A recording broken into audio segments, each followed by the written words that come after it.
Hello, I'm James Sezimoha. Welcome to Africa News. Let's see your headlines. M23 rebels accuse the Congolese government forces of drone attacks, killing 3 civilians in Goma.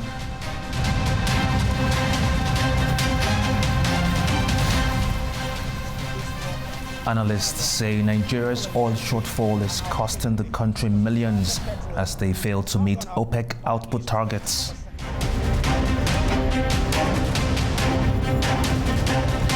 And Tanzania government repatriates citizens amid ongoing conflict in the Middle East.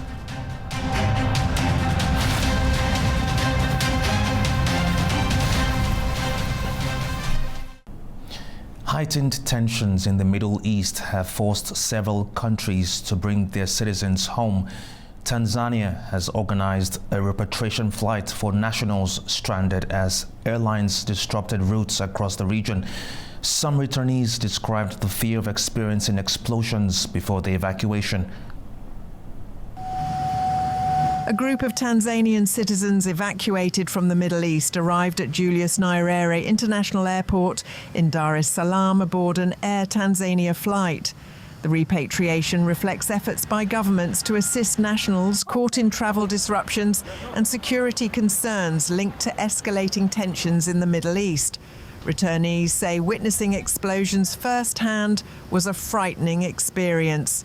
I used to see this on different media, but this was my first time experiencing such. I experienced the explosions at first hand, and I have to say, it was very scary. Let us preserve and treasure our country's peace. Conflicts, disagreements, and thereafter explosions will only disturb our peace. I had so much tension and fear. I would just stay in my room and cover up shaking. I thank God that I have made it back home safely, and I have never had so much love for my country Tanzania as I do now. Please let us protect our peace.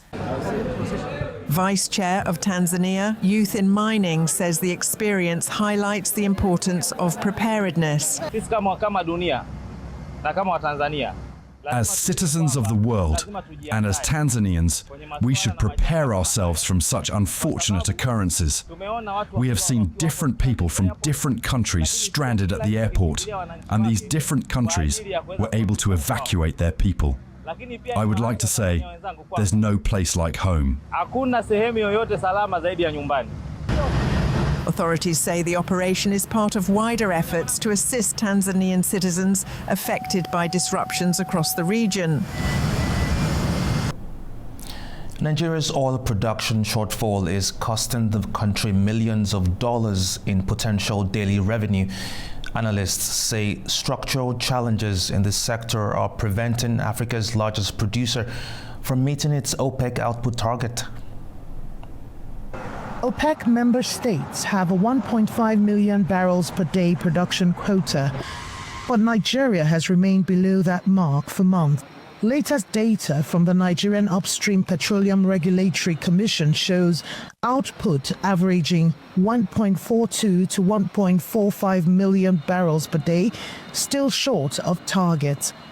With crude prices now above $100 per barrel and rising due to the US-Israel onslaught on Iran, the missed opportunity stands to significantly cut potential revenues, adding pressure on budget financing and foreign exchange reserves. That translates to about 40,000 to 60,000 shortfall per day.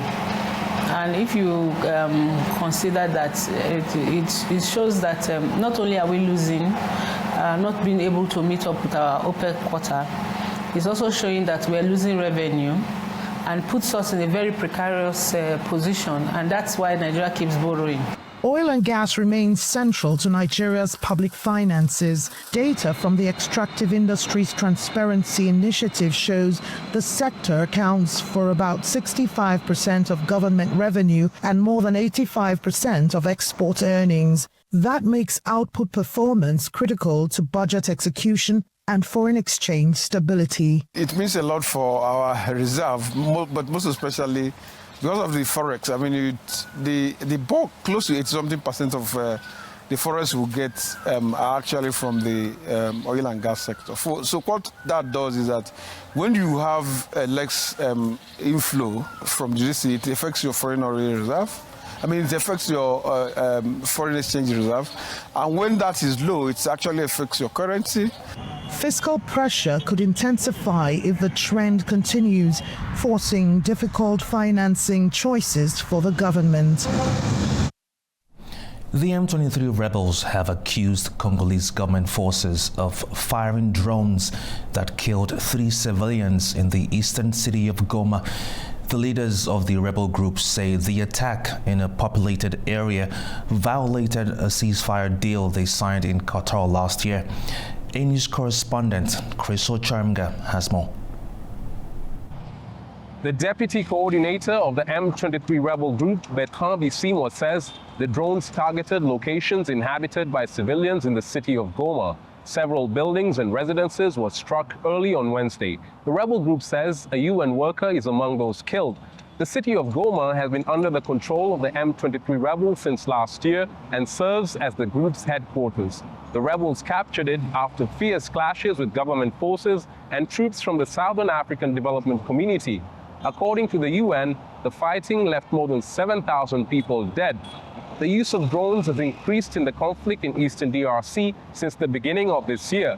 In late February, a Congolese army drone killed the military spokesperson of the M23 rebels. On Tuesday, the DRC army said it shot down 2 drones belonging to the Rwandan army and the M23 rebels in the eastern province of South Kivu.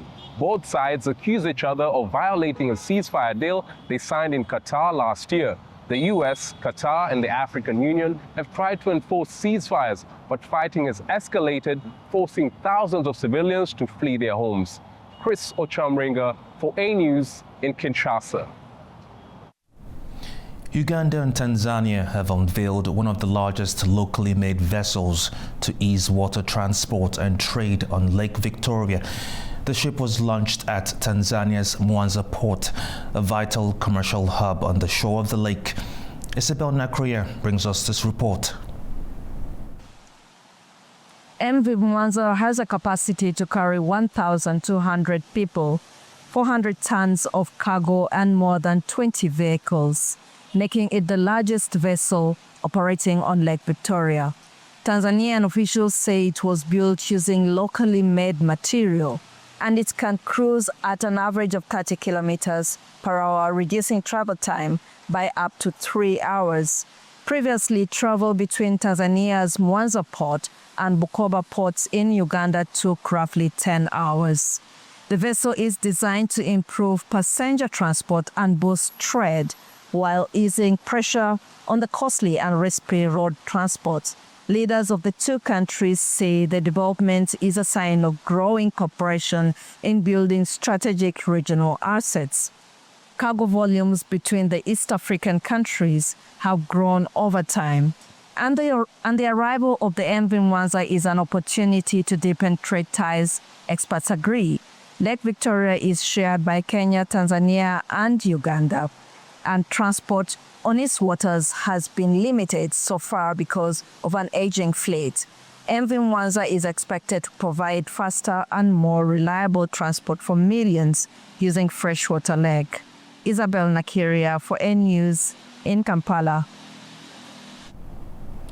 Morocco is accelerating investment in transport infrastructure as it prepares to host the 2030 FIFA World Cup. Officials say new rail materials delivered from China will support expansion of the country's high-speed network. Morocco is accelerating its nationwide mobility transformation in line with the kingdom's vision to modernize transport infrastructure and strengthen connectivity.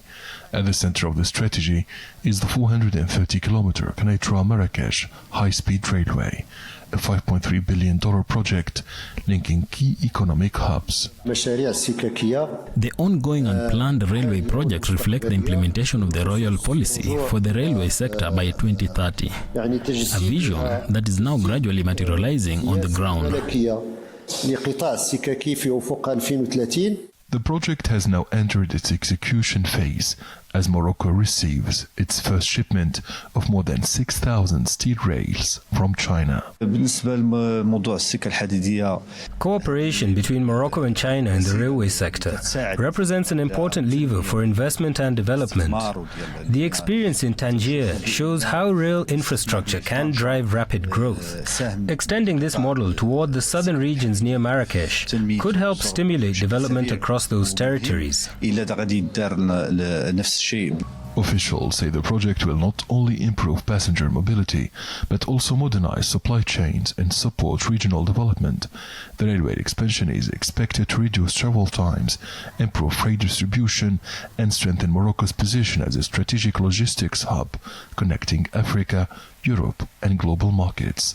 The railway project is expected to support the development of multiple sectors in many regions while enabling suppliers to receive goods more quickly and efficiently. It will also boost the tourism industry, forming part of an integrated system with a broadly positive economic impact. Economists say efficient rail networks can play a critical role in accelerating industrial growth and attracting new investment. Investment in railway infrastructure is extremely important for creating industrial acceleration ecosystems that can move goods, raw materials, and finished products efficiently. A strong high-speed railway network can also be used to attract foreign investors. With large-scale infrastructure projects moving forward, Morocco is positioning itself for faster mobility, stronger trade links, and increased economic activity in the years leading up to the 2030 World Cup. Well, that's all we have today in African News. Thank you for watching. Stay tuned to A News.